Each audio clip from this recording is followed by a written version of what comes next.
దారి పొడుగున వాళ్ళ కార్యకర్తల్ని పెట్టుకొని అంటే అతని బల నిరూపణకు చూసుకోవడానికి దాని మధ్యలో ఒక ఫ్లెక్సీస్ కూడా ఆ ఫ్లెక్సీస్ కూడా మీరు ఒకసారి అబ్జర్వ్ చేస్తే ఒకడు పెడతాడు రపా రపా కోసేస్తామంటాడు, ఒకడు ఫ్లెక్సీ పట్టుకుంటాడు, ఒకడు ఇంకోటి అంటాడు పల్నాడు నుంచి స్టార్ట్ అవుతుంది రాజారెడ్డి రాజ్యాంగం అని చెప్పి ఒకడు పట్టుకుంటాడు, ఇంకొకడు వచ్చి మాట్లాడతాడు ఈ రోజుతో మీకు అయిపోయింది మాకు టైం వస్తుంది మేము నరికేస్తామంటాడు ఇంకొకడు. అంటే ఇలాంటి ప్లేకార్డ్స్ తోని ఒక రకంగా చెప్పాలంటే రెచ్చగొడుతూ జనాల్ని రెచ్చగొడుతూ వాళ్ళ తాలూకా ఆ ర్యాలీ ఎలా జరిగిందో మీరు అందరూ కూడా చూశారు. అతని మాటలకి అతని తాలూకా కార్యకర్తల తాలూకా బిహేవియర్స్ కి ఎంత కోఇన్సిడెన్స్ ఉంటుందంటే ఇది ఒకటి పెట్టాడండి ప్లకార్డ్ పట్టుకున్నాడు 2029లో వైఎస్ఆర్సీపీ వచ్చిన వెంటనే గంగమ్మ తమ్ముళ్ళ జాతరలో వేట తలలు నరికినట్టు రపా రపా నరుకుతాం ఒక్కొక్కడిని. ఇది చూడండి ఒకసారి మీకు కాల్ పంపించమంటే పంపిస్తాను. ఇంకొకటి పెడతాడు ఇంకొకటి ఏదంటే కొట్టారు తీసుకున్నా మా టైం వస్తుంది అని చెప్పి ఏదో పదం ఉపయోగించి చెక్కేస్తామని అన్నాడు ఏకంగా. అంటే ఇలాంటి పదాలు కార్యకర్తలు ఉపయోగిస్తున్నారంటే నాయకుడు ఉపయోగిస్తున్నాడు కాబట్టే కదా సినిమాలు చూపిస్తాం, సినిమా తాట తీస్తాం, సినిమాలు అంటే ఎలా ఉంటాయో చూస్తాం, ఇలాంటి పదాలు ఉపయోగిస్తున్నాడంటే ఏంటి పరిస్థితి? అరే సంవత్సరం ముందు చనిపోయిన వ్యక్తిని పరామర్శించడానికి వెళ్తున్నప్పుడు అప్పటికప్పుడు ప్రాణం పోయి రోడ్డు మీద ప్రాణం పోయింది, కనీసం అతను గనక వెంటనే తీసుకెళ్లి హాస్పిటల్లో జాయిన్ చేసి ఉంటే అతను బతికేవాడేమో. హిట్ ఇచ్చిన పక్కకు లాగేసే పరిస్థితి, మళ్ళా పోలీసులు చూసుకుని వాళ్ళని 108లోకి తీసుకెళ్తే అక్కడ చనిపోయిన పరిస్థితి. అంటే ఒక ప్రాణానికి విలువ లేదు, పోయిన ప్రాణం మీద రాజకీయం చేస్తున్నాడు.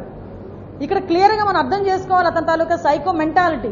ఈ రోజు కొన్ని వెహికల్స్ ని ఆపి, ఎందుకంటే అక్కడ ఒక వ్యక్తి చనిపోయాడు మళ్ళా నేరో రోడ్లోకి వెళ్తే కనుక మళ్ళీ ఇబ్బంది అవుతుందని పోలీసులు కాసేపు ఆగండి అని రిక్వెస్ట్ చేసుకున్నా బ్యారికేడ్లు తీసి పారేస్తున్నారు.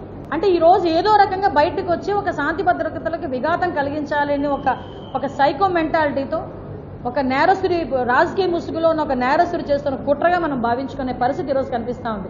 మీరు అబ్జర్వ్ చేయండి, ఈ సంవత్సర కాలంలో జగన్మోహన్ రెడ్డి ఎక్కడికి వెళ్ళినా కూడా ఏదో ఒక ఇన్సిడెంట్ క్రియేట్ చేస్తూనే ఉన్నాడు. అనంతపురంలో వెళ్ళి అక్కడ హెలికాప్టర్ దగ్గరికి అక్కడ ఏమి అంటే హెలికాప్టర్ ఏదో సాంకేతిక లోపం వచ్చిందని బై రోడ్ వెళ్ళడానికి ప్రయత్నం చేయడం, ఆ రోజు బై రోడ్ వెళ్ళడం. ఆ రోజు కూడా వాళ్ళ కార్యకర్తలు అందరూ వచ్చేసి అక్కడ ఏదో టెక్నికల్ ప్రాబ్లం కావాలని క్రియేట్ చేశారన్నట్టుగా ఒకటి క్రియేట్ చేయటం, అక్కడితో అది అయిపోయింది. దాన్ని క్లియర్ గా మా పోలీసులందరూ కూడా క్లియర్ గా ఇన్ఫర్మేషన్ ఇచ్చేసరికి వైఎస్ఆర్సీపీ ఆ పేటీఎం బ్యాచ్ అంతా నోరు మూసుకుని కూర్చుంది. మళ్ళా మొన్న పొదిలిలోనే వెళ్ళేసరికి అక్కడ పొగాకు రైతుల గురించి మాట్లాడడానికి వెళ్ళి పొగాకు రైతుల గురించి మాట్లాడకుండా ఏదేదో మాట్లాడిన సందర్భం. ఆ రోజు కూడా పోలీసుల మీద రాళ్ళురువిన పరిస్థితి. అరే ఏందిరా ఇలా చేస్తున్నారని చెప్పి పోలీసుల మీద రాళ్ళురువిన వాళ్ళ కేసులు కనుక చూస్తే 9 మందిని అరెస్ట్ చేసి 9 మంది మీద కూడా ప్రీవియస్ కేసులు ఉన్నాయి. అరే గాంజా బ్యాచ్ లో పట్టుబడిన వాళ్ళు ఇంచుమించుగా చెప్పాలంటే తెనాల్లోని భయభ్రాంతులు గురి చేస్తున్న వాళ్ళని కూడా పరామర్శించడానికి జగన్మోహన్ రెడ్డి వెళ్ళినప్పుడు జనాల్ని సమీకరించుకుని వెళ్ళాడంటే ఒక్కసారి ఆలోచన చేసుకుని అతని తాలూకా మెంటాలిటీ ఎలా ఉంటుందో. ఈ రోజు ఇలాంటి వ్యక్తులు అసలు సొసైటీలో ఉండడానికి కూడా అర్హత లేదు. ఒక గాంజా బ్యాచ్ ని పరామర్శించడానికి ఒక ఎక్స్-సీఎం వెళ్తాడు. అరే బెట్టింగ్లోని చనిపోయిన అతనికి సంవత్సరం తర్వాత పరామర్శించడానికి వెళ్తూ అప్పటికప్పుడు చనిపోయిన ఇతర కార్యకర్తల గురించి కూడా పట్టించుకోడు, వెళ్ళిపోతాడు.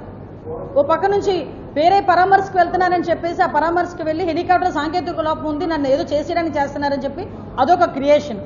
వీటన్నిటి మీద ఎస్పీ మన డిపార్ట్మెంట్ వాళ్ళు కూర్చొని ప్రెస్ మీట్లు పెడితే తిరిగి వాళ్ళ మీద ఏదో రకంగా మాట్లాడు. ఒకసారి ఇవన్నీ కూడా ప్రజలందరూ కూడా గమనించాల్సిందిగా కోరు.